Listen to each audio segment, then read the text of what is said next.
Pero syempre, bago tayo magpatuloy mga kababayan, lalambing naman si Daddy Frankie. Paki-share naman po ito. Pa-heart na rin po. Paki-like na rin po. No? Patamsak po. Yan. Wala pong bayad yan. Maraming salamat. Shout ayan, ang title natin.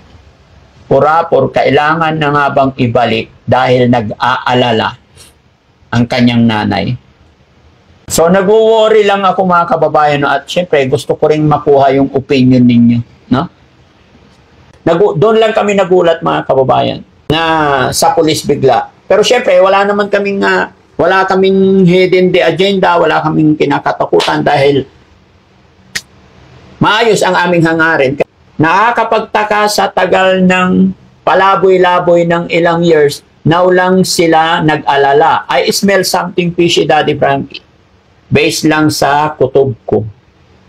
Amin ya kababayan kung taga Pangasinan, masantos ya labid si kayo namin. Ganon din po sa mga kababayan natin sa Luzon, Visayas, Mindanao. Magandang gabi. Nag-dinner na po ba kayo mga kababayan?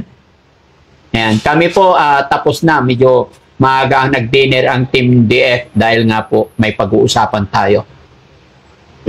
No? Ulam namin, gulay. At pag mga gusto ko lang makuha yung side at saka mga opinion ninyo. At sa mga taga Surigao, ayan, General Luna. Ayan, mga kababayan natin dyan sa Surigao. Ayan, mga kamag-anak namin dyan sa Campinganon, Maribuhok, Surigao del Norte. Ayan. Huwag na natin patagalin to. Huh? At syempre kay Kuya Bal, shout out nandyan sa likuran. At syempre sa ating may gawa nito, si Kuya Rab, saka si Christian, dyan sila sa likod mga kababayan ng aking team, kay Jesse, kay Boss JB, kay Sam Motovlog, lahat ng aking kasamahan, lahat ng aking team, yan. At syempre, si Aling Rochelle, ayan, sabi ni Chari Pamitan, please support Aling Rochelle, ang aking paboritong asawa. Ayan, nandyan siya sa loob ng kwarto mga kababayan, medyo not feeling well si Aling Rochelle. Trangkaso yata. Yan, kasi galing kami actually kararating namin dito mga kababayan. Galing kami sa Makati. Pagod. Tapos biniyahe ko sila. Actually ako ang driver din. Kasi yung isa natin driver may lakad. No? Pagaling ka, honey. Ayan, ang title natin. Purapor, kailangan na nga bang ibalik dahil nag-aalala ang kanyang nanay. Inimbestigahan namin yan mga kababayan. Kung mapapansin ninyo or babalikan natin yung upload. Kasi actually, tiga doon yan sa lugar ni Sam Motovlog. Tapos si Kuya Sam ang unang nakakita. So tumawag siya sa akin. Daddy Frank, kasi day off ni Sam and then pabalik po siya rito, nadaanan niya yan, nakita niya yan. Tapos tumawag siya sa akin, sabi niya, Daddy Frankie, pwede ko bang i-cover to? Alamin ko yung status niya kasi nakakaawa yung sitwasyon. Sabi ko, bakit? Ano meron? Isang nanay na depressed, which is si Purapor nga po yun. Tawagin natin siyang Purapor kasi mas kilala siyang Purapor mga kapwa. Sabi ko, sige, alamin mo muna yung sistema, sitwasyon. Kasi talagang sa mga ganitong sitwasyon mga kababayan, pinapakiramdaman or inaalam namin, di ba kung matatandaan nyo yung unang-una, hindi talaga kami basta-basta kukuha hanggat hindi namin nakukuha yung side ng family. Dahil sanay na po ako, kumbaga talaga magkakaroon ng problema. So, nakatatlong upload si Sam. After 3 upload ni Sam, although sa page natin, syempre, ganon yung rules sa Team Daddy Frankie. Lahat naman ng expenses ng Team Daddy Frankie yan. At yan ay napagkasunduan namin na. After 3 upload ni Sam, yun, sinasabi nga rin ni Sam na kailangan mag-message ang kamag-anak. So, wala kaming nare-receive na message from kamag-anak. And then, napag-alam-alaman namin sa mga sa mga tao sa palengke, kung saan-saan, dito rin sa message na more than 10 years na talagang pakalat-kalat lang. Kung ano yung nakikita ninyo kay Ate Maricel nung nandito sa amin, ganun din po yan sa palengke na talagang nakabra lang, naka-short lang. Kung ano yung nakikita nyo nung inano ni Kuya Sam Motovlog, ganun talaga. So, sabi ni Kuya Sam sa akin, ayaw sumama sa akin. Siguro pag ikaw pupunta, baka sasama sa'yo. Kasi wala namang, nagre-reach out kami sa mga kamag-anak eh. Diba, pinuntahan, sa last upload ni Sam, pinuntahan pa sa lola daw. Pero, hindi naman yata, ewan ko kung totally lola. Pero, doon sa napuntahan, wala namang bahay. Kumbaga, may nakasabit lang na duyan. May nakasabit lang na duyan. Tapos yun, malamok, maputik. No? Ayan. Wala talagang bahay, as in, nasa gilid lang, makikita yan. Kasama pa nga yung, nag-iisang mahal ni Kuya Sam dyan, pinaliguan nila. Kasi syempre, hindi pwedeng lalaki magpaligo. No? Wala talaga nag-ano. So, request ng ating mga kababayan, Daddy Frankie, dalhin nyo na po, dalhin nyo na po. So, yun, awa ng Diyos, nadala namin sa madaling kwento. Ito po naging problema, mga kababayan. Nagulat po kami kahapon ba yun na isang araw, nag-message ang police station ng Anda. Ayan. Ayan. Nandito kasi ang nanay ni Maricel Acapurapor. Nag-aalala daw siya. So, yun. Nakikipag-ugnayan naman kami. So, nag-worry lang ako mga kababayan at syempre gusto ko rin makuha yung opinion ninyo. No? Pero syempre bago tayo magpatuloy mga kababayan, alam kong nakukuha nyo yung kwento dahil napanood nyo na yung iba. Ayan. Sabi ni Arok Nila, bayan, nag-aalala pala sila. Bakit pinabayaan nila na mag-isa at palaboy? Parang alam ko na ang mangyayari. Hawig kay Nancy. Naku, wag naman po sana, no? No? Yun lang ang iniiwasan natin mga kababayan. Kasi ang intention lang talaga natin is maging okay sana, no? Si Ate Maricel. Yun lang ang yun lang ang worried ko mga kababayan. Kasi nung dumating dito si napa-check up na po namin. And then nakadalawang check up na po. Yun nga lang, syempre, hindi namin pinapakita yung ospital at hindi namin sinasabi yung lugar kung saan kasi para hindi tayo ma-violation. Pero nakadalawang check-up na at okay naman sana dito. Pero yun lang, hindi ko alam kung anong magiging final sa usapan namin. Yun nga, marami tayong nababasa sa comment section na ilang taon na po na pagala-gala, bakit daw ngayon at bakit sa pulis pa daw nagpunta agad? Although, siguro pag lumugar ako sa sitwasyon ng magulang, talagang ewan ko, no? Sabi ni Merlin Sulata, nag-aalala pala sila, bakit nila pinabayaan kung kailan meron na nag-aalaga? Saka sila. Malalaman natin yan mga kababayan kasi gusto daw nilang makausap si Daddy Frankie. So, medyo busy lang ako. Kaya nung mapansin ninyo, kasi magkasunod yung second check-up ni Ate Maricel, June 3, and then si Ate Lisa, June 4. Yung second check-up ni Ate Maricel, nakasama pa ako. Pero nung June 4, ipinaubaya ko kay Sam and team. Wala ako dahil nasa Makati po ako. Dahil nga regarding din sa business at saka medyo hindi maganda yung pakiramdam ni Aling Rochelle. Kaya kailangan ko talaga pumunta. Diba?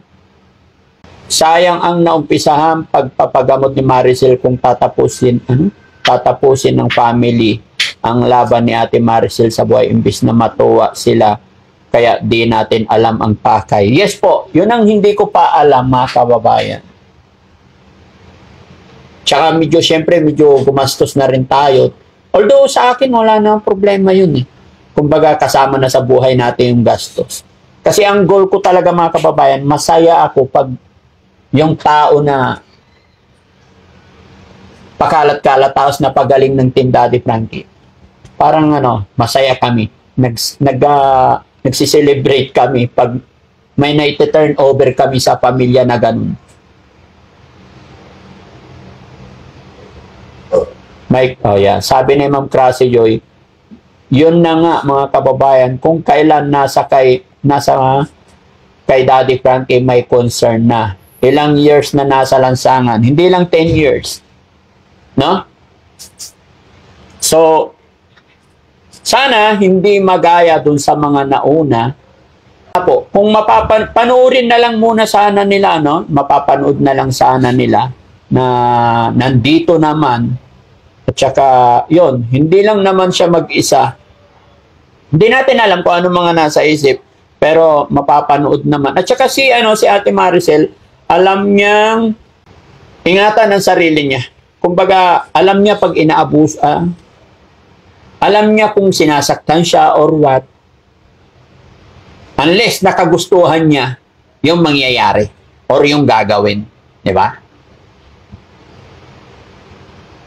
Rupina Siobalayan, we support you, Daddy Frankie and team, especially Mami Rochelle. Thank you so much po. So, ayun, abangan natin mga kababayan, sa palagay nyo po, paano kung, kasi parang may nararamdaman ako, kasi actually, nagkausap na kami sa phone, pero hindi masyado maayos yung usapan. Basta ang last na usapan namin, gusto nilang makausap si Daddy Frankie. So, pupunta kami doon. Ingat po kayo, Daddy Frankie, sa mga wakwak gaya sa nangyari kay Sir Tikram. Naku po, yes po,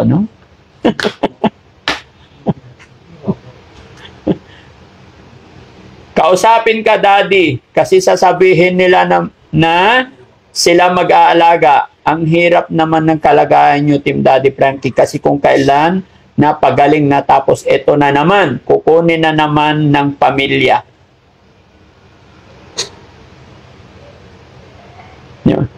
Sa amin kasi mga kababayan, ayaw din naming masayang yung pagod effort. Kasi once na dinala namin yung isang pasyente sa pagamutan, talagang gugugol kami ng oras, minsan maghapon, tapos abutin ng gabi dito. Okay lang kung talagang kukunin at maalagaan nila, why not, di ba? Good. Sana, kasi pamilya. Pero ang tanong kasi dyan mga kababayan, bakit kasi umabot pa ng ilang taon? Di ba? Tama ho kayo, Daddy Frankie. Tulad ng isa na pinagaling mo tas biglang inayawan ka. Siyempre, masakit din sa amin yun. Pero, mabart naman yung nanay niya. God bless po from San Pedro, Nueva Ecija. Although si Lula, mga kababayan, medyo may edad na eh. Tapos sabi niya, ito yung palaisipan sa akin, mga kababayan. Nanay ni Miss Maricel, may edad na at sinabi niya sa akin, hindi po siya nakakapanood.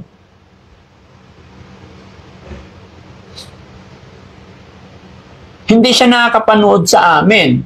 Pero, kung titignan natin mga kababayan, syempre, sa hirap siguro ng buhay, kaya hindi na nila na-absorb. Kaya napapabayaan nila.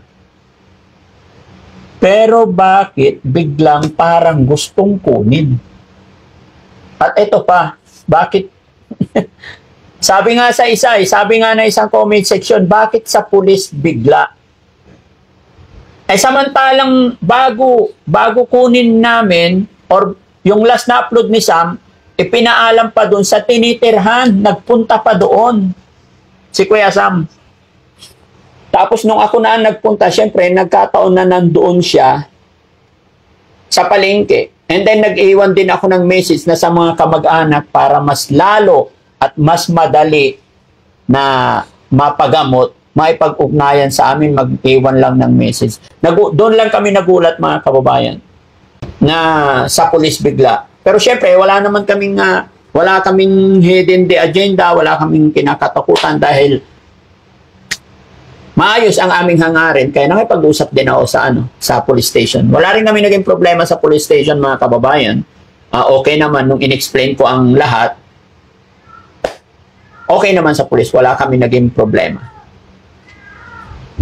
May hidden agenda po yan, Daddy Frankie. Gusto po siguro nila na huwag naman po sana, no? Kasi ang lang natin is magtulungan sila.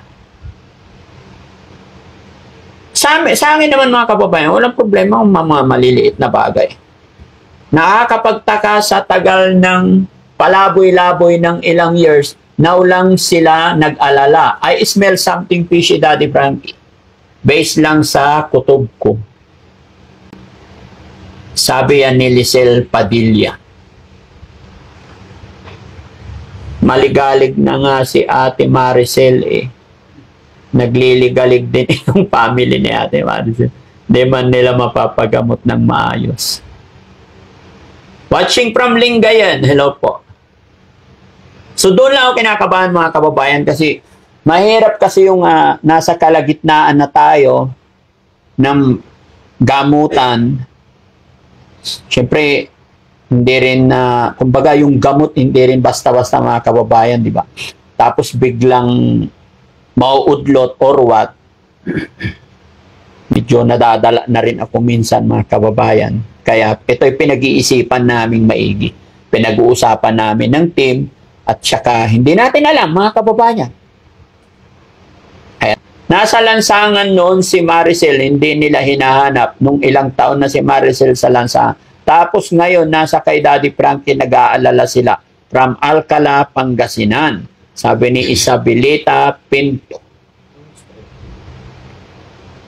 Baka inisip nila na pag nakuha na nila biglang yaman sila. Di nila alam na pinapagamot lang ninyo ang mga nakukuha mong nagpapalaboy-laboy sa lansangan. Kaya lesson learned about kay Nancy.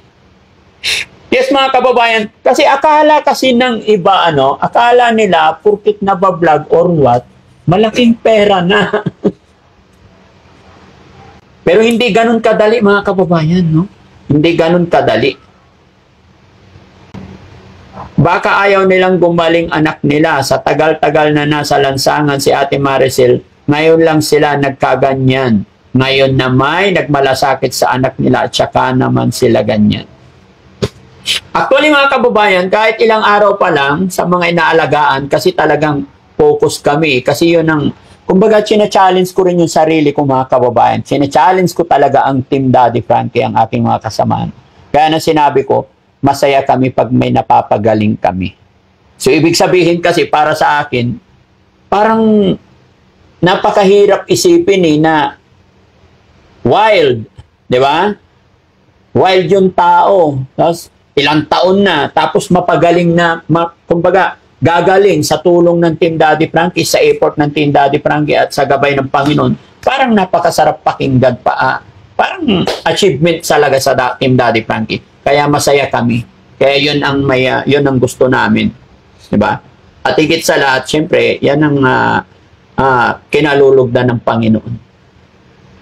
Pero syempre, kung yun nga, hindi nga pare-parehas, mga kababayan. Basta sa akin po, sasabihin ko sa inyong lahat, mga kababayan, no? Ayaw ko po ng may gulo. Kaya kahit sabihin natin, diba, kalagitnaan na yan or almost done, almost 80% na tayo, kagaya kaya ayaw ko na kasi ayaw ko talaga ng gulo. Pag sinabi nilang, Daddy Frankie, exit ka na, kami na, kaya ko na, aalis po ako. Dahil sila ang mas may karapatan. Dahil pamilya nila, especially pag kamag-anak, di ba? Ingat ka po, Daddy Frankie, baka scam na naman po yan tulad nung kay Bandam. Okay na po si Bandam, mga kababayan.